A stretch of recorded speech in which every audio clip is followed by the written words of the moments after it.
नमस्कार मित्रों, आप सभी का स्वागत है 5 अप्रैल 2022 की करंट अफेयर्स की आज की इस महत्वपूर्ण क्लास में, जिसमें बहुत ही शानदार सवाल लेकर आप सभी के सामने मैं उपस्थित हुआ हूं। और मेरे मित्रों, अभी हाल ही में उत्तराखंड की लोक सेवा आयोग में पूछे गए महत्वपूर्ण करंट अफेयर्स के सवालों को भी आपके सामने मैं आज की क्लास में रखूंगा, जो आपकी परीक्षाओं की दृष्टि से भी बहुत महत्वपूर्ण होने वाले हैं। तो आप अपनी निगाहें बनाकर रखिएगा।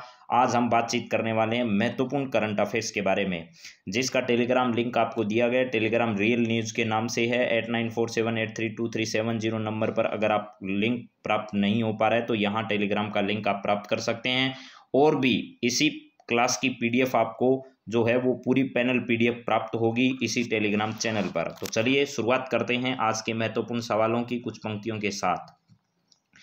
हिमाद्रितुंग श्रृंग से प्रबुद्ध शुद्ध भारती, स्वयं प्रभा समुज्ज्वला स्वतंत्रता पुकारती, अमर्त्य वीर पुत्र हो दृढ़ प्रतिज्ञ सोच लो, प्रशस्त पुण्य पंथ है बढ़े चलो बढ़े चलो। मेरे मित्रों, दृढ़ प्रतिज्ञा कर लो, सोच विचार करो और उसके बाद इस पथ पर चल पड़ो, तो ये पथ आपको अपने सफलता के मार्ग की ओर ले जाएगा, इसमें कोई दो राय नहीं है। तो चलिए आज के करंट अफेयर्स के सवालों की शुरुआत करते हैं। और पहला ही सवाल आपकी जो स्क्रीन पर आया है मेरे मित्रों, वो सवाल जरा देखिएगा क्या है आपके सामने, और उसका सही जवाब भी देने की आप लोग कोशिश करिएगा कि क्या सही जवाब आपका हो सकता है इस सवाल का। हाल ही में ब्रॉडकास्ट सेवा पोर्टल का उद्घाटन किसके द्वारा किया गया है? हाल ही में ब्रॉडकास्ट सेवा पोर्टल का उद्घाटन इनमें से किसके द्वारा किया गया ये बताना है। तो हमारे ब्रॉडकास्टिंग मिनिस्टर जो हैं वो कौन है? अगर आपको ये मालूम है तो आप जरूर अच्छे से ढंग से जवाब दे पाएंगे। तो हमारे जो ब्रॉडकास्टिंग जो मंत्री हैं वर्तमान में वो कौन है? ये इंफॉर्मेशन एंड ब्रॉडकास्टिंग मिनिस्टर भी अनुराग ठाकुर हैं। ध्यान रखिए मित्रों, क्या है? इंफॉर्मेशन एंड ब्रॉडकास्टिंग मिनिस्टर जो हैं वो वर्तमान में कौन है? तो अनुराग ठाकुर के पास ये मंत्रालय। युवा एवं खेल मंत्रालय भी किसके पास है? अनुराग ठाकुर के पास है। तो यहाँ वो बात भी आपको ध्यान रखनी है, कौन सा? युवा एवं खेल मंत्रालय जो है, युवा एवं खेल मंत्रालय भी किसके पास है? तो अनुराग ठाकुर साहब के पास है। चलिए इसके बाद देखिए, पीयूष गोयल हमारे कौन से मंत्री है? डॉक्टर जितेंद्र सिंह है, विज्ञान एवं प्रौद्योगिकी मंत्री हमारे हैं पीयूष गोयल। हमारे उद्योग मंत्री हैं निर्मला सीतारमण जो हैं, इनके पास वित्त मंत्रालय का जो प्रभार है वो है। वित्त मंत्री कौन है वर्तमान में? तो वित्त मंत्रालय का प्रभार इनके पास है। डॉक्टर जितेंद्र सिंह जो है वो विज्ञान मंत्रालय का प्रभार इनके पास है। प्लस उद्योग मंत्रालय और राज्यसभा में विपक्ष के नेता जो है, एक तो कौन सा है? उद्योग विभाग इनके पास है मेरे मित्रों। कौन सा है विभाग? है उद्योग विभाग। प्लस इसके साथ साथ यहाँ पर इनके पास में उद्योग विभाग के साथ साथ राज्यसभा जो है उस राज्यसभा के नेता भी है। राज्यसभा के नेता जो हैं वो राज्यसभा के नेता वर्तमान में कौन है? तो पीयूष गोयल है। और लोकसभा के नेता जो हैं वो नरेंद्र मोदी हैं। राज्यसभा में विपक्ष के नेता की अगर बात की जाए तो मल्लिकार्जुन खड़गे हैं वर्तमान में। तो ब्रॉडकास्टिंग सेवा पोर्टल का जो उद्घाटन है वो अभी हाल ही में हमारे ब्रॉडकास्टिंग मिनिस्टर जो हैं अनुराग ठाकुर, जिनके पास युवा एवं खेल मंत्रालय का प्रभार भी है, और इन्होंने अभी हाल ही में, आपको पता होगा, बेंगलुरु में खेलो यूनिवर्सिटी जो गेम्स है उनका भी उद्घाटन अभी हाल ही में किया था। लोगो, जर्सी और उन सब का उद्घाटन अभी हाल ही में किया गया बेंगलुरु में। चलिए जरा नेक्स्ट सवाल की बात करते हैं। अगला सवाल जरा देखिए, किस भारतीय गायक को best new age album category में 64वें ग्रैमी अवार्ड से सम्मानित किया गया है? अच्छे एग्जाम में आपसे इस तरीके के सवाल जो हैं वो पूछे जाएंगे मेरे मित्रों, तो आप ध्यान रखिएगा। अभी हाल ही में स्टीवर्ट कोपलैंड के साथ में जो है वो किसको दिया गया? स्टीवर्ट कोपलैंड के साथ में best new age album category में 64वें ग्रैमी अवार्ड से रिकी केज को सम्मानित होने का अवसर प्राप्त हुआ है। रिकी केज इसका क्या होगा? सही आंसर होगा। रिकी केज जो है वो ग्रैमी अवार्ड के बारे में पहले भी परीक्षाओं में सवाल आ चुके हैं और आगे भी आएंगे। रिकी केज जो है इनको किसके साथ दिया गया है? तो स्टीवर्ट कोपलैंड का नाम याद रखिएगा।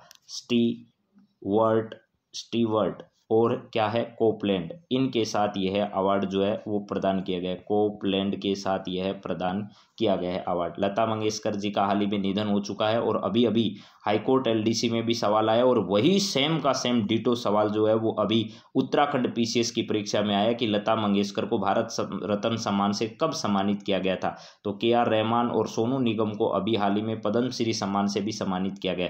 तो रिकी केज जरूर ध्यान रखना। इसके अलावा मेरे मित्रों में आपको एक नाम नाम और बता रहा हूँ, फाल्गुनी साहा का नाम याद करिएगा। क्या है? फाल्गुनी साहा। फाल्गुनी साहा जो है, इनको भी इसी ग्रैमी अवार्ड में फाल्गुनी साहा को कौन सा अवार्ड दिया गया है? तो इनका एक एल्बम है the colourful world, the colourful world नाम से है। कलरफुल अवार्ड जो है, कलरफुल वर्ल्ड जो है, इस नाम से इनका एक बेस्ट चिल्ड्रंस म्यूजिक एल्बम के लिए इन्हें सम्मानित होने का अवसर प्राप्त हुआ है। बेस्ट क्या है भैया?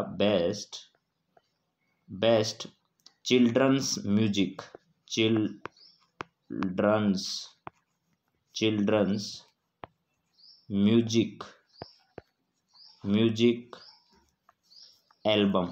म्यूजिक एल्बम जो है, इससे इनको क्या किया गया है? इसके लिए इन्हें ग्रैमी पुरस्कार से भी सम्मानित किया गया है, ग्रैमी अवार्ड से सम्मानित किया गया है। तो ये सब बातें ध्यान रखना। एक colourful world best children music है और उसके लिए दिया गया बेस्ट न्यू एज एल्बम जो है, उस कैटेगरी में किसको? रिकी केज को सम्मानित होने का अवसर प्राप्त हुआ है। अगला सवाल जरा देखिए क्या है। HDFC जिसका नाम है हाउसिंग डेवलपमेंट फाइनेंस कंपनी है, 41% हिस्सेदारी के साथ इसका विलय किस में कर दिया गया है? आपको यह बताना है। यानी 41% हिस्सेदारी के साथ HDFC का विलय HDFC बैंक में कर दिया गया है। अभी आपको ये ध्यान रखना है, किस बैंक में? HDFC बैंक में किसका विलय कर दिया गया है? तो हाउसिंग डेवलपमेंट फाइनेंस जो कंपनी है, उस फाइनेंस कंपनी का, ये कंपनी है मेरे मित्रों, ध्यान रखना। और इसके इसी तरीके का बैंक है जिसका नाम आप जानते होंगे, एक है HDFC बैंक। इस HDFC बैंक में इसका क्या कर दिया? विलय। ये HDFC बैंक जो है वो एक निजी क्षेत्र का बैंक है, ये ध्यान रखना है। SBI जो है वो एक सार्वजनिक क्षेत्र का बैंक है। चलिए, इन बातों को आपको याद रखना है। RBI के बारे में आप लोग जानते होंगे, RBI देश का सबसे बड़ा बैंक है, बैंकों का बैंक है, वर्तमान में सार्वजनिक क्षेत्र का बैंक है। 1 अप्रैल 1935 को, 1 अप्रैल 1935 जो है, उस 1 अप्रैल 1935 को स्थापना हुई। और मुंबई में इसका मुख्यालय जो है वो कब स्थानांतरित किया गया? तो 1937 में स्थानांतरित किया गया था। ये बात भी ध्यान रखना है। चलिए अगले सवाल के बारे में बात करते हैं। अगला सवाल आपका क्या है, जरा देखिए। आपराधिक प्रक्रिया पहचान विधेयक को संसद में यानी लोकसभा में किसके द्वारा अभी हाल ही में प्रस्तुत किया गया है? यानी विभिन्न प्रकार के देश में विभिन्न प्रकार के जो क्राइम होते हैं उनको लेकर के आपराधिक प्रक्रिया पहचान, यानी जो अपराधी हैं उनकी पहचान लंबे समय तक रहे, ऑनलाइन माध्यम से रहे, ताकि जब भी जरूरत पड़े किसी भी अपराधी का रिकॉर्ड जो है वो तुरंत खंगाला जा सके। वरना अपराध करने वाले लोग ज़्यादा जल्दी पकड़ में नहीं आते हैं, कहीं का कहीं दूसरी जगह लगातार वो अपराध करते रहते हैं। तो उन तक पहुँच को सुगम बनाने और उनकी जानकारियां जो है वो संरक्षित रखने के लिए इस प्रकार के विधेयक जो है उनको सरकार लेकर आई है लोकसभा में। तो अभी हाल ही में लोकसभा में यह विधेयक किसके द्वारा लाया गया, किसके द्वारा प्रदर्शित किया गया? इस प्रकार के सवाल आपने पूर्ववर्ती परीक्षाओं में जरूर देखे होंगे। जैसे कृषि बिल आया था तो उस पर खूब विवाद हुआ, तो वो परीक्षा में पूछा भी गया।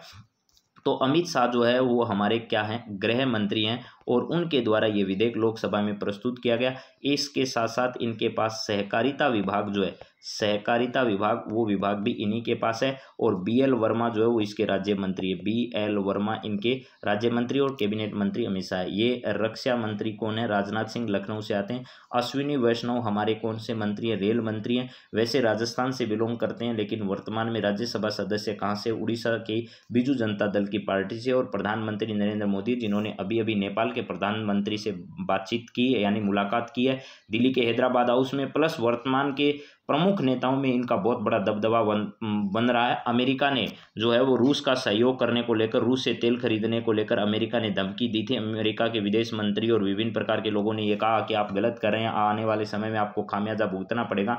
लेकिन जब देश की दिशा और दशा जो है वो एक तरफ हो, देश निर्णय कर चुका हो, तो उस वक्त कोई भी डर नहीं होता है। तो अमेरिका की एक भी बात भारत ने नहीं सुनी। इसका कारण है दुनिया में लगातार भारत के प्रधानमंत्री की पॉपुलैरिटी जो है वो लगातार क्या होती जा रही है? बढ़ती जा रही है। और वैश्विक नेता भी अब रूस यूक्रेन का जो विवाद है उसकी सही जो होने की स्थिति है वो भारत की ओर आशा भरी नजरों से देखते हैं।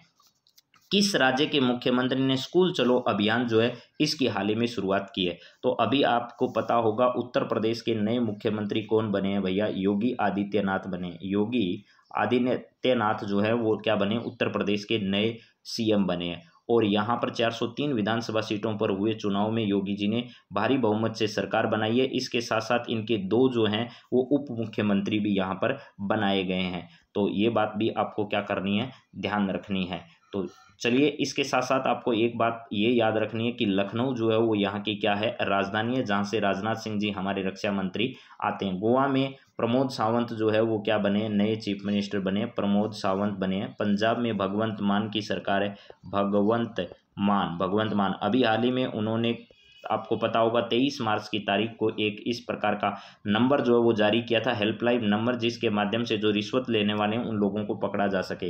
राजस्थान में मुख्यमंत्री अशोक गहलोत है और अभी करौली में जो घटना हुई है उस घटना की वजह से राजस्थान जो है वो वापस खूब चर्चा में आ गया। तो इसके सही जवाब में आपको उत्तर प्रदेश सही जवाब देना। यहाँ स्कूल चलो अभियान जो है वो अभी हाल ही में योगी जी के द्वारा शुरू किया गया है। साइबर अपराध जांच और डिजिटल फॉरेंसिक पर राष्ट्रीय सम्मेलन को केंद्रीय मंत्री अश्विनी वैष्णव ने संबोधित किया। इसका आयोजन किसके द्वारा किया गया था, आपको यह बताना है। यानी साइबर अपराध जांच और डिजिटल फॉरेंसिक पर राष्ट्रीय सम्मेलन को केंद्रीय मंत्री अश्विनी वैष्णव जो कि रेल मंत्री हैं हमारे, उनके द्वारा अभी हाल ही में क्या किया गया था, संबोधित किया गया। इसका आयोजन कहाँ पर किया गया, तो दिल्ली में किया गया। इसका आयोजन कहाँ पर किया गया, दिल्ली में इसका आयोजन किया। और किसने किया, केंद्रीय जांच ब्यूरो यानी सेंट्रल ब्यूरो ऑफ इन्वेस्टिगेशन, यानी शॉर्ट में कहें तो सीबीआई। और अभी हाल ही में खूब चर्चा इस पर हुई थी। एक कार्यक्रम के दौरान हमारे मुख्य न्यायाधीश जो हैं सीजीआई जो है, उन्होंने कहा था कि सीबीआई जैसी संस्थाएं, ईडी जैसी संस्थाएं जो उनको बिना दबाव के काम करने चाहिए। सरकारें आती रहेगी जाती रहेगी, लेकिन आप स्थायी संस्था हैं और आपको अपनी पहचान जो वो बना कर रखनी है। तो उसके बाद किरण रिजिजू जी कानून मंत्री, उन्होंने कहा कि हमारी सरकार के दौरान सीबीआई हो, ईडी हो, ये फ्री हैंड काम करती है, यानी इन पर किसी भी प्रकार का कोई दबाव नहीं है। तो सीबीआई इस वजह से चर्चा में आई और सीबीआई की स्थापना भी 1 अप्रैल को की गई थी। 1 अप्रैल 1963 को ये संस्था जो है वो काम अस्तित्व में आई थी। न्यू दिल्ली में इसका मुख्यालय है और वर्तमान में संतोष कुमार जायसवाल जो है, कौन है, संतोष कुमार जायसवाल इसके प्रमुख है, संतोष कुमार जायसवाल। ये मानकर चलिए सीबीआई और ईडी जो है ये केंद्र सरकार के हाथ में इस प्रकार का ताबूत है जो कभी भी किसी पर भी चलाया जा सकता है और किसी को भी धमकाया जा सकता है इसके माध्यम से। तो ये बहुत बड़ी ताकत है। संतोष कुमार जायसवाल जो है वो वर्तमान में केंद्रीय जांच ब्यूरो के क्या हैं, अध्यक्ष है या फिर मुख्य है, ऐसे कह सकते हैं आप लोग। तो चलिए आगे बात करते हैं अगले सवाल पर।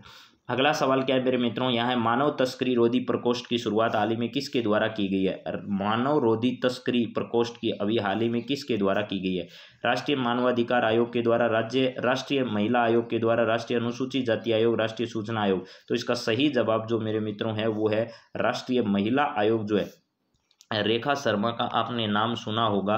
तो इनके नेतृत्व में अभी हाल ही में राष्ट्रीय महिला आयोग जो है इसके द्वारा मानव तस्करी रोधी प्रकोष्ठ जो है इसकी क्या की गई है, शुरुआत की गई है। अब इसको विस्तार से थोड़ा देखते हैं। चलिए जरा देखिए क्या है यहाँ पर।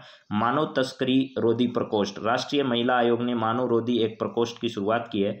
यह प्रकोष्ठ कानून प्रवर्तन एजेंसियों के बीच में जागरूकता के प्रसार और उनकी क्षमता बढ़ाने के उद्देश्य से कार्य करेगा तथा क्षेत्रीय, राज्य और जिला स्तर पर पुलिस अधिकारियों और अभियोजकों को मानव तस्करी का मुकाबला करने के लिए प्रशिक्षण व कार्यशालाओं का आयोजन करेगा। आयोग को प्राप्त मानव तस्करी से संबंधित शिकायतों का समाधान इसी प्रकोष्ठ के द्वारा किया जाएगा। साथ ही यह प्रकोष्ठ निगरानी तंत्र में सुधार करेगा और तस्करी की रोकथाम और पीड़ितों के पुनर्वास के लिए किए जा रहे उपायों के संदर्भ में सरकारी एजेंसियों को प्रोत्साहित करेगा। राष्ट्रीय महिला आयोग अधिनियम 1990 के तहत राष्ट्रीय महिला आयोग की स्थापना 1992 में वैधानिक निकाय के रूप में की गई थी। बहुत इंपॉर्टेंट लाइन है ये, 1992 में वैधानिक निकाय। इस आयोग का गठन 31 जनवरी 1992 में जयंती पटनायक की अध्यक्षता में किया गया। आयोग में एक अध्यक्ष, एक सदस्य सचिव और 5 अन्य सदस्य होते हैं। नेशनल कमीशन फॉर वीमेंस के अध्यक्ष को केंद्र सरकार द्वारा नामित किया जाता है, यानी उसे नॉमिनेट किया जाता है। तो अभी हाल ही में आपको बता दिया, रेखा जो है इस आयोग की वर्तमान में क्या है, अध्यक्ष है। तो यहाँ पर शायद आप लोग रेखा के बारे में समझ जाओगे कि क्या बात मैं कहना चाह रहा हूँ। चलिए अगला सवाल जरा देखिए क्या है। प्रतिभूति बाजार में वित्तीय प्रौद्योगिकी का प्रयोग कर हितधारकों को महत्वपूर्ण अवसर प्रस्तुत करने तथा नवाचारों को बढ़ावा देने के लिए मंथन आइडियाथॉन सेबी द्वारा लॉन्च किया गया, जिसके अध्यक्ष कौन है। यानी अभी लोगों के जो असेट्स हैं उनके प्रतिभूति बाजार में वित्तीय प्रौद्योगिकी का प्रयोग कर हितधारकों को महत्वपूर्ण अवसर प्रस्तुत करने और उनमें नवाचारों को बढ़ावा देने के लिए मंथन आइडियाथॉन नाम का एक सम्मेलन का आयोजन सेबी के द्वारा किया जा रहा है। इस सेबी के अध्यक्ष वर्तमान में कौन है, आपसे सवाल ये पूछा जा रहा है मेरे मित्रों। तो सेबी के अध्यक्ष जो है वो माधवीपुरी बूच हैं। क्या है? माधवीपुरी बूच जो है वो वर्तमान में सेबी के क्या हैं? अध्यक्ष हैं, जिनके नेतृत्व में इस प्रकार के सेबी में लोगों के जो पैसा, लोगों के जो असेट्स हैं, उनके ऊपर में वित्तीय प्रौद्योगिकी का प्रयोग करते हुए उनको अवसर प्रदान करना और उनके प्रति उनकी जवाबदेहिता जो है उसको सुनिश्चित करना। हमारे एनएसए जो हैं वो कौन है? वर्तमान में अजीत डोभाल है। एनएसए कौन है साहब? अजीत डोभाल साहब हमारे एनएसए वर्तमान में। और यहाँ पर इसके अलावा सुबोध कुमार जायसवाल, मैंने बता दिया। सीबीआई जो, उस सीबीआई के वर्तमान में प्रमुख कौन है? तो सुबोध कुमार जायसवाल है या संतोष कुमार जायसवाल। सुबोध नहीं है, यहाँ पर क्या है? संतोष है। सीबीआई वाले में क्या करना है आपको? संतोष कर देना है। चलो संतोष याद कर लेने। चलिए इसके बाद है माखनलाल चतुर्वेदी, यहाँ पर लिखा। चलिए अब देखते हैं इसके बारे में थोड़ी डिटेल और क्या है हमारे पास में, उस डिटेल को जानने की कोशिश करते हैं। मंथन आइडियाथॉन। सेबी की अध्यक्ष माधवीपुरी बूच ने नवाचारों को बढ़ावा देने के लिए मंथन आइडियाथॉन लॉन्च किया है। इसका उद्देश्य प्रतिभूति बाजार में वित्तीय प्रौद्योगिकी, जिसको हम फिनटेक के नाम से जानते हैं, यानी फाइनेंशियल टेक्नोलॉजी का प्रयोग कर हितधारकों के लिए महत्वपूर्ण अवसर प्रस्तुत करना है। मंथन का आयोजन 6 सप्ताह की अवधि के लिए किया जाएगा, यानी 6 सप्ताह तक इसका आयोजन होगा, जिसमें सेबी द्वारा एनएसई, बीएसई, सीडीएसएल, एनएसडीएल, सीएएमएस, ये फिनटेक, एमसीएक्स, लिनक्स टाइम के सहयोग से किया जा रहा है। यानी इतने सारे लोग मिलकर इसका आयोजन कर रहे हैं। इसमें क्या होगा कि अब सेबी के बारे में अगर देखें तो सेबी भारतीय प्रतिभूति एवं विनिमय बोर्ड अधिनियम 1992 के तहत इसकी स्थापना 12 अप्रैल 1992 को स्थापित एक वैधानिक निकाय है। सेबी का मूल कार्य प्रतिभूति यानी जो असेट्स हैं उनमें निवेशकों के हितों की रक्षा करना है और प्रतिभूति बाजार को बढ़ावा देना तथा विनियमित करना है। सेबी का मुख्यालय मुंबई में स्थित है और इसके क्षेत्रीय कार्यालय अहमदाबाद में है, कोलकाता में है, चेन्नई में और दिल्ली में। बहुत इंपॉर्टेंट बात है जो नीचे वाली है वो। ऊपर वाली बात तो ये है कि भाई ऐसे लोगों के लिए इस प्रकार के एक सम्मेलन का आयोजन किया जा रहा है, लेकिन आपको याद क्या करना है? सेबी जो है वो आरएस जैसी परीक्षाओं के सिलेबस में है। सेबी की जो है वो सेबी भारतीय प्रतिभूति विनिमय बोर्ड अधिनियम 1992 के तहत 12 अप्रैल 1992 को स्थापित किया गया एक वैधानिक निकाय है। और ये क्या काम करता है? तो ये इसका काम है लोगों की प्रतिभूति, निवेशक जो है उसके हितों की, धारकों की जो उनकी जो लाइबिलिटी है उनको बनाए रखना है। सेबी का मुख्यालय मुंबई में स्थित है और क्षेत्रीय कार्यालय जो है वो अहमदाबाद, कोलकाता, चेन्नई और दिल्ली में स्थित है। तो ये बात शायद याद रह जाएगी आप लोगों को। चलिए नेक्स्ट बात करते हैं अगले सवाल पर। अगला सवाल हमारे सामने जो आया है वो कालाबाजारी रोकने के लिए ऑपरेशन उपलब्ध अखिल भारतीय स्तर पर किसके द्वारा चलाया गया है? तो यहाँ पर है ऑपरेशन उपलब्ध। ये ध्यान से पढ़ लीजिएगा मेरे मित्रों, 2 जगह उपलब्ध यहाँ छप गया है। तो ऑपरेशन उपलब्ध है, ये ऑपरेशन उपलब्ध है इस नाम से है, तो इसको जरूर ध्यान आप लोग रखोगे। ऑपरेशन उपलब्ध किसके द्वारा शुरू किया गया है?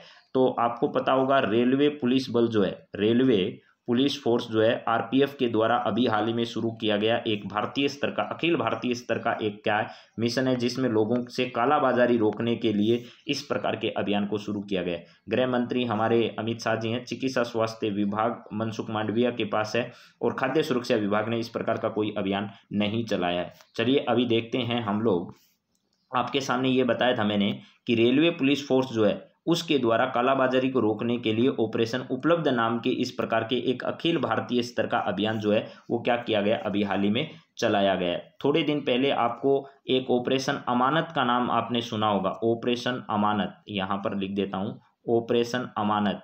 ये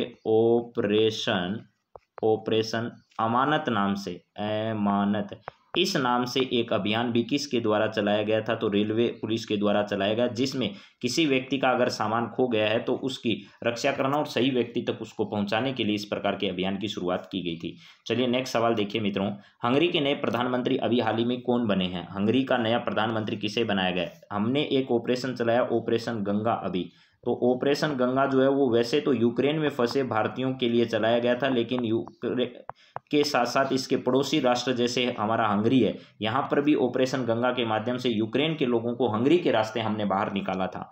तो विक्टर ओबर्न है, या फिर शेर बहादुर दौअबा, व्लादिमीर जेलेंस्की या व्लादिमीर पुतिन। ये तो राष्ट्रपति हैं कहाँ के, तो ये आपको पता होगा यूक्रेन के। व्लादिमीर पुतिन कहाँ के हैं, तो रूस के हैं, रूस। और ये वाले कहाँ के हैं भैया, यूक्रेन के हैं। ये सब पड़ोसी देश हैं। शेर बहादुर दौअबा अभी प्रधानमंत्री नेपाल के हैं जो भारत दौरे पर आए हैं। इसके बाद विक्टर ओबर्न जो है ये एक नए प्रधानमंत्री कहाँ के बने हैं, हंगरी के बने हैं। तो ये हंगरी कहाँ पर स्थित है, जिसकी राजधानी बुखापेस्ट है, बूढ़ापेस्ट है, वैसे क्या है, बूढ़ापेस्ट है।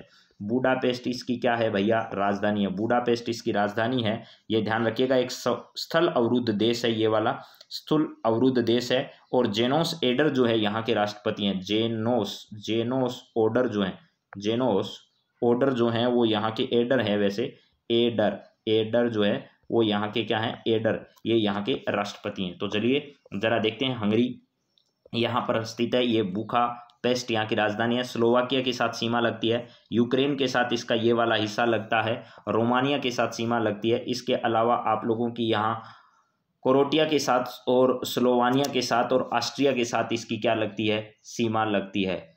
चलिए इसके बाद एक और देखते हैं, ये हंगरी आप लोग बहुत अच्छे से समझ लीजिएगा। हंगरी के नए प्रधानमंत्री अभी हाल ही में बनाए गए हैं। क्रोएशिया जो है, क्रोएशिया, ठीक है, क्रोएशिया, रोमानिया,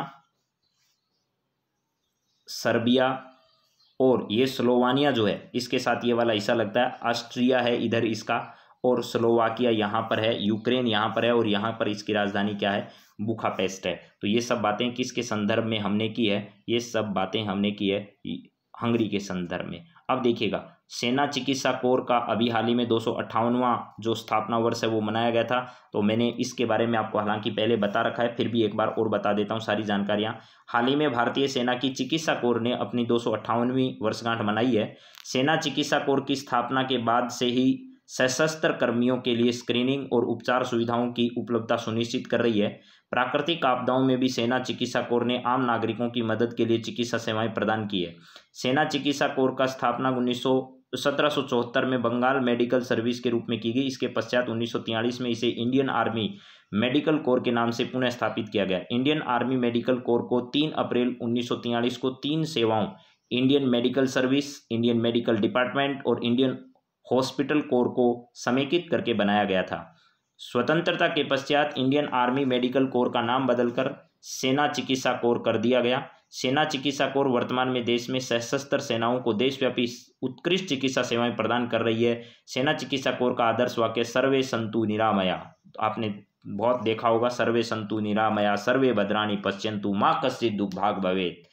ये सब आपने सुने होंगे मेरे हिसाब से।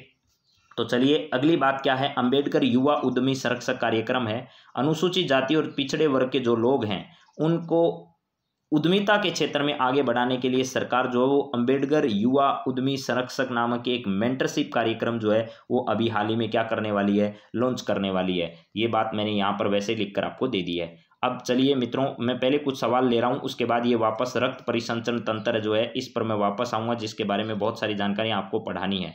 अभी मैं पहले कुछ महत्वपूर्ण इतिहास के सवालों को आपको रिपीट करवाता हूं, उसके बाद जो उत्तराखंड पीसीएस परीक्षा में आए सवाल हैं वो मैं आपके सामने रखूंगा, और उसके बाद हम कुछ साइंस की बातचीत करेंगे। हड़प्पा सभ्यता का सर्वाधिक मान्यता प्राप्त काल इनमें से कौन सा माना जाता है? तो मेरे मित्रों ध्यान रखना, वैसे हड़प्पा सभ्यता का काल अलग अलग लोग जो हैं वो अलग अलग इतिहासकार के हिसाब से अगर देखा जाए तो अलग अलग इतिहासकार इसका अलग अलग समय बताते हैं, लेकिन हमें सबसे उपयुक्त समय इसमें से बताना है। तो इसका सबसे उपयुक्त समय जो माना जाता है वो 2500 से लेकर के 1750 ईसा पूर्व का जो समय है वो हड़प्पा सभ्यता का सबसे सही समय माना जाता है। यानी 2500 ईसा पूर्व से 1750 ईसा पूर्व के बीच में सबसे सही समय इसका माना जाता है। अगला सवाल जरा देखिए क्या है।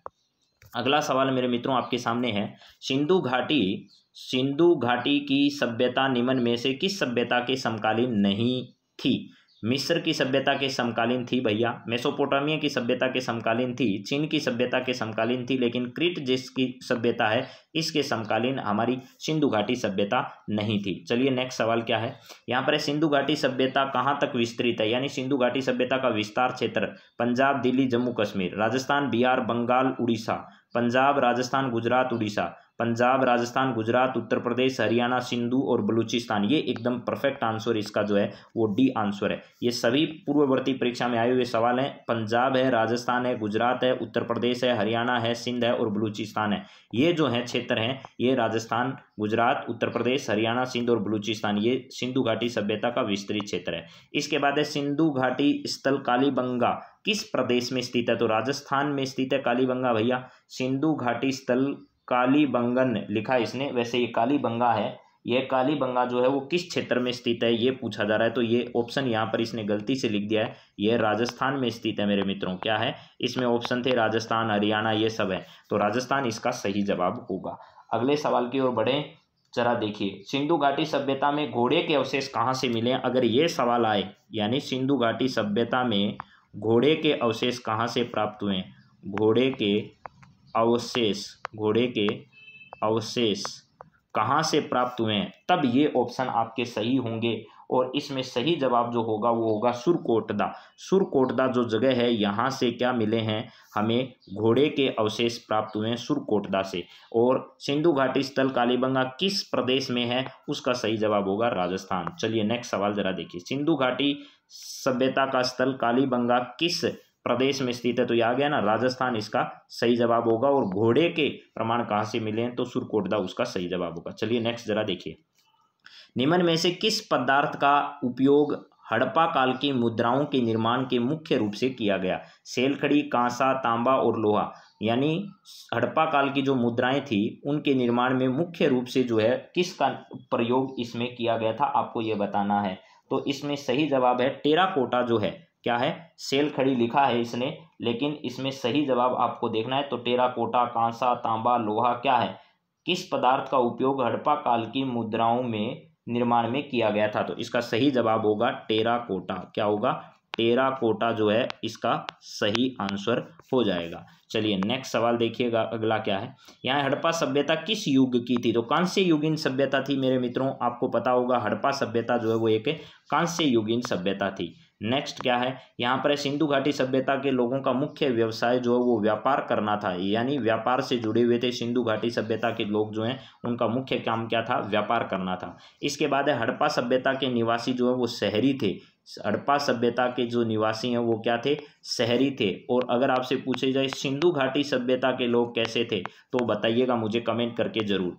चलिए अगली बात करते हैं, सिंधु सभ्यता के घर किसके बनाए जाते थे? ईंट से, बांस से, पत्थर से, लकड़ी से। तो ईंट के घर बने हुए थे सिंधु घाटी सभ्यता के लोगों के। और अब आपके सामने शुरू होती है आपकी परीक्षा। आपकी परीक्षा में ये पेपर जो मैंने लिखा है आपके सामने, ये उत्तराखंड पीसीएस परीक्षा का पेपर है। करंट अफेयर से पूछे गए सवाल जो हैं वो मैं आपके सामने रख रहा हूँ। मुझे सवाल के जवाब देने की आप लोग कोशिश करिएगा।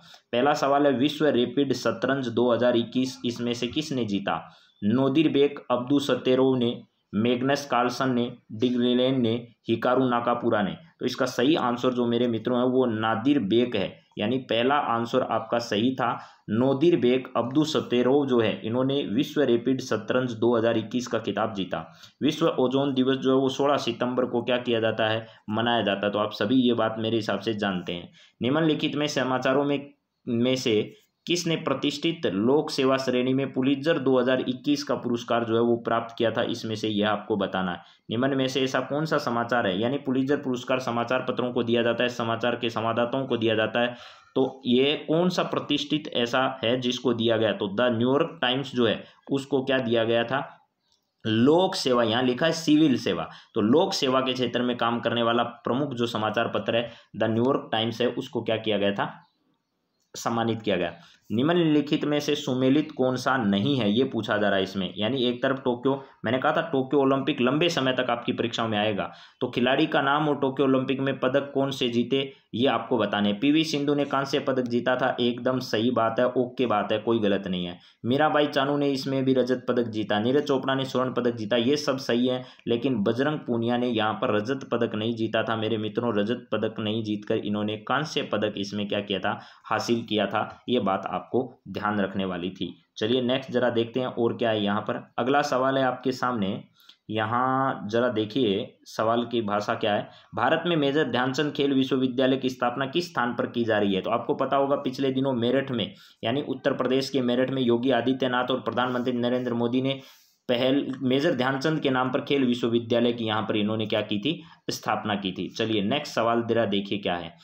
विश्व की शीर्ष सूचना प्रौद्योगिकी आईटी कंपनियों के संदर्भ में और उनके सीईओ के संदर्भ में हमें मिलान करने वाला कथन पूछा गया है। तो देखिए मेरे मित्रों, गूगल के सीईओ सुंदर पिचई हैं, माइक्रोसॉफ्ट के सत्य नडेला हैं, ट्विटर के पराग अग्रवाल हैं और एडोबे का क्या है, शांतनु नारायण है। मैं आपको ट्विटर के तो हर रोज बताता हूं, और माइक्रोसॉफ्ट और गूगल वालों को अभी जो है वो भारत सरकार की ओर से जो है वो नागरिक सम्मान पद्म पुरस्कार उनसे सम्मानित किया गया था। तो अगर आपको एक ट्विटर का पराग अग्रवाल भी याद है तो इस सवाल का सही जवाब आपको मिल पा रहा था, और जो सही जवाब इसका था वो क्या था, बी ऑप्शन एकदम राइट आंसर इसका था। चलिए नेक्स्ट सवाल जरा देखिए क्या है। आप आनंदित हो जाओगे इन सवालों को देखकर कि हमें सब पढ़ाया गया है इनमें से। नवंबर 2021 में प्रधानमंत्री श्री नरेंद्र मोदी ने एशिया के सबसे बड़े हवाई अड्डे का शिलान्यास कहाँ किया? ये मैंने सवाल आपको पढ़ाया है। नोएडा अंतर्राष्ट्रीय हवाई अड्डा जो जेवर में स्थित है, और मैंने जेवर हवाई अड्डे के नाम से ही आपको इसको पढ़ाया है। तो इसका सही जवाब क्या था, नए हवाई अड्डे का उद्घाटन। और मैंने ये भी पढ़ाया था उस वक्त कि देश में सबसे ज़्यादा हवाई अड्डे वाला, अंतर्राष्ट्रीय हवाई अड्डों वाला जो राज्य है वो उत्तर प्रदेश है, जहाँ 5 के आसपास जो है वो हवाई अड्डे हैं। प्रसिद्ध गंगा सागर मेला जो है ये भी आपको पढ़ाया गया था, जब गंगा सागर मेले का आयोजन इस बार किया गया था। तो प्रसिद्ध गंगा सागर मेला जो है वो चर्चा में आया था खूब, क्योंकि वो इस वजह से चर्चा में आया था मेरे मित्रों कि उस पर कोविड-19 का ओमिक्रॉन जो है उसके कारण उस पर एक बार रोक लगा दी गई, लेकिन मामला बाद में कोर्ट तक पहुंचा और कोर्ट ने बाद में इसको परमिशन प्रदान की थी। तो ये गंगा सागर मेला है जो पश्चिमी बंगाल में क्या किया गया था, आयोजित किया गया। कहाँ पर? पश्चिमी बंगाल में। मैं बार बार आपको कहता हूँ जहाँ भी चर्चा हो, वाद विवाद हो, वो सवाल पक्के याद कर लिया करो, परीक्षा में आते हैं। निम्नलिखित में से किस फिल्म ने सर्वश्रेष्ठ चलचित्र ड्रामा के लिए गोल्डन ग्लोब अवार्ड 2022 जीता? तो the power of the dog, अभी 2-3 दिन पहले ही आपको पढ़ाया, the power of the dog को सर्वश्रेष्ठ ड्रामा पिक्चर जो है वो गोल्डन ग्लोब अवार्ड उसको अभी हाल ही में प्रदान किया गया। ड्रामा पिक्चर जो है उसको गोल्डन ग्लोब अवार्ड दिया गया। चलिए इसके बाद अगले सवाल जरा देखिए। वर्ष 2021 का रसायन शास्त्र का नोबेल पुरस्कार किसे दिया गया? तो आपको पता होगा, लिस्ट बनानी है और लिस्ट बना के क्या करना है, उसका मिलान करना है। मैंने कहा था लिस्ट बनानी है और फिर मिलान करना है, तभी आपकी केमिस्ट्री सेट बैठेगी। पहले लिस्ट बनाओ कि क्या क्या करना है, ठीक है, फिर उसका मिलान करो, तभी केमिस्ट्री बैठती है। तो मैंने कहा था बेंजामिन लिस्ट और डेविड मैकमिलन जो है, मैकमिलन, ये आपके रसायन शास्त्र के हैं। वर्ष 2021 में 26वें संयुक्त राष्ट्र जलवायु परिवर्तन सम्मेलन COP 26 का आयोजन कहाँ पर किया गया? ये भी बात मैंने कही थी मेरे मित्रों, रट लेना, COP आएगा आ गया। और COP 26वें का आयोजन ग्लासगो में किया गया था, आपको ये भी पता होगा, मैड्रिड के ग्लासगो में इसका आयोजन अभी हाल ही में किया गया है। अंतर्राष्ट्रीय संस्था WWF जो प्रकृति हेतु विश्व व्यापक कोष नाम से जाना जाता है, उसका प्रतीक चिन्ह जो है महाकाय पांडा है। पांडा उसका क्या है, प्रतीक चिन्ह के रूप में जाना जाता है। चलिए अगले कितने सवाल आए आप अंदाजा नहीं लगा सकते, देखिएगा। आप सोच नहीं सकते कि इतने सवाल करंट अफेयर से आ सकते हैं क्या। निम्नलिखित में से किसने नोबेल शांति पुरस्कार 2021 से सम्मानित किया गया? 2021 का जो है वो मारिया रेसा और देमेत्री मिरातोव को दिया गया था। आपको ये पता होगा मेरे मित्रों, शांति का नोबेल पुरस्कार 2 लोगों को दिया गया था, मारिया रेसा और दिमित्री मुरातोव जो है 2 लोगों को शांति दी गई थी, यानी शांति का नोबेल पुरस्कार इस बार दिया गया था। बेंजामिन लिस्ट और डेविड मैकमिलन जो है इनको रसायन शास्त्र का एक ही पेपर में दोनों पूछ लिए गए हैं। अन्नपूर्णा पर्वत पर चढ़ने वाली प्रथम भारतीय महिला कौन थी? तो मार्च 2021 की घटना है मेरे मित्रों। मार्च 2021 में अन्नपूर्णा पर्वत पर चढ़ने वाली भारत की प्रथम भारतीय महिला चर्चा में आई थी, उसका नाम था प्रियंका मोहिते। कौन थी भैया? प्रियंका मोहिते उसमें प्रथम ऐसी महिला थी। कितने सवाल आए हैं मेरे मित्रों। स्वर्गीय लता मंगेशकर को भारतीय सर्वोच्च नागरिक सम्मान भारत रत्न से किस वर्ष सम्मानित किया गया? ये हाईकोर्ट LDC वाला सेम सवाल चुरा लिया है इन्होंने, तो ये 2001 इसका सही जवाब होगा। मिताली एक्सप्रेस एक नई यात्री रेल सेवा जिसका उद्घाटन किया गया, ढाका को किस शहर से जोड़ने वाली ये यात्री सेवा है? मैंने ये ट्रेन जब पढ़ाई थी तो आपको कहा था इन 2 स्थानों के बीच में ये चलेगी और आपको ये दोनों स्थान याद रखने हैं। मिताली एक्सप्रेस भारत और बांग्लादेश के बीच में शेख हसीना और मोदी जी के बीच में इस प्रकार की बातचीत हुई थी। और ढाका को किस भारतीय शहर के साथ जोड़ेगी? तो पश्चिमी बंगाल का जो जलपाईगुड़ी शहर है, यानी जलपाईगुड़ी शहर जो है इसको क्या किया गया है, इस क्षेत्र से जोड़ा गया है। The world beneath his feet नामक जो जीवनी है वो किसकी है, तो पुलेला गोपीचंद जो है वो मेरे मित्रों बैडमिंटन से संबंधित है और इनकी एक आत्मकथा है the world beneath his feet, ये याद करना है। किस भारतीय डॉक्यूमेंट्री फिल्म को ऑस्कर 2022 के लिए नामांकित किया गया था, तो राइटिंग विद फायर जो है, house of secret, my name is salt और राइटिंग विद फायर और सर्चिंग फॉर शीला, इसके लिए तो सही जवाब है राइटिंग विद फायर जो है वो इसका सही जवाब होगा। चलिए अगले सवाल की ओर बढ़ते हैं। आप अंदाजा लगाइए कितने सवाल आए होंगे। अगला सवाल है, किस भारतीय राज्य ने जनवरी 2022 में छात्र स्टार्टअप और नवाचार नीति यानी स्टूडेंट स्टार्टअप और इनोवेशन जो नीति है वो लागू की थी, तो गुजरात इसका सही जवाब है मेरे मित्रों। ये भी सवाल आपको पढ़ाया हुआ है, आप सवाल पीछे के चेक करिएगा। छात्र स्टार्टअप नवाचार नीति जो है वो अभी हाल ही में किसके द्वारा, गुजरात के द्वारा ऐसी शुरू की गई है। गुजरात के भूपेंद्र यादव सरकार जो है, भूपेंद्र पटेल सरकार के द्वारा ऐसा किया गया। अगला सवाल देखिए, जंगली हाथियों को रेलवे ट्रैक से दूर रखने के लिए पूर्वोत्तर सीमांत रेलवे ने अपनाई एक अनूठी नीति का नाम क्या है, तो प्लान बी। बी का मतलब जो मधुमक्खी है, मधुमक्खियों को क्या किया जाता है, छोड़ा जाता है, या मधुमक्खियों जैसी आवाज़ के सायरन वहाँ पर लगाए गए हैं। क्या लगाए गए हैं, सायरन वहाँ पर रेलवे फाटकों के पास लगाए गए, क्योंकि जब ये हाथी चलते हैं तो झुंडों में चलते हैं और रेलवे ट्रैक से गुजरते हैं तो आती हुई ट्रेन के सामने आ जाते हैं, तो बड़ी दुर्घटनाएं हो जाती है, बड़ी इनकी मौत हो जाती है। इसलिए इन सायरन्स पर क्या किया गया मेरे मित्रों, जो मधुमक्खी होती है उसकी आवाज़ के सायरन लगाए गए, ताकि जब आवाज़ मधुमक्खियों जैसी आती है तो हाथी जो होते हैं वो मधुमक्खियों की आवाज़ से सबसे ज़्यादा डरते हैं, या फिर ये कह दीजिए उससे बाधित होते हैं। विश्व रैपिड शतरंज 2021 इनमें से किसके द्वारा जीती गई, तो नादिर बेग अब्दुल सेतेरौत के द्वारा जीती गई। ये सवाल आपको करा दिया है। अब आप खुद ही गिन लीजिएगा मेरे मित्रों कितने सवाल करंट अफेयर से आपसे पूछे गए हैं। अब मैं वापस आता हूं, जो साइंस के सवाल हमारे थे उन साइंस के सवालों को लेते हैं और साइंस के सवाल जो हैं उन पर भी बातचीत करते हैं। आज हमें बातचीत करनी है रक्त परिसंचरण तंत्र के बारे में। ब्लड जो है वो क्या है, क्या बीमारी है रक्त की, वो देखते हैं जरा। ब्लड है, ब्लड सर्कुलेशन सिस्टम में हार्ट होता है और रक्त वाहिनियाँ यानी जो आपकी ब्लड वेसल्स होती है उनके बारे में बात करनी है। रक्त में दो भाग हैं, एक प्लाज्मा होता है, एक रक्त कणिका होती है। प्लाज्मा जो है वो शरीर का 55% भाग होता है, जिसमें 90 से लेकर के 92% तक का पानी होता है, 6 से 8% प्रोटीन होता है। और अभी एचटेट में ये बात पूछी जा चुकी है मेरे मित्रों कि 0.9% उसमें लवण होता है। और कौन सा लवण होता है, तो याद ध्यान रखना आपको NaCl जो है वो उसमें होता है, यानी पानी, प्रोटीन और लवण। लवण भी कौन सा, ब्लड में 0.9%। ये पूछा गया कि भैया ये बताइए प्लाज्मा में कितना प्रतिशत लवण जो है वो होता है, 0.9% होता है।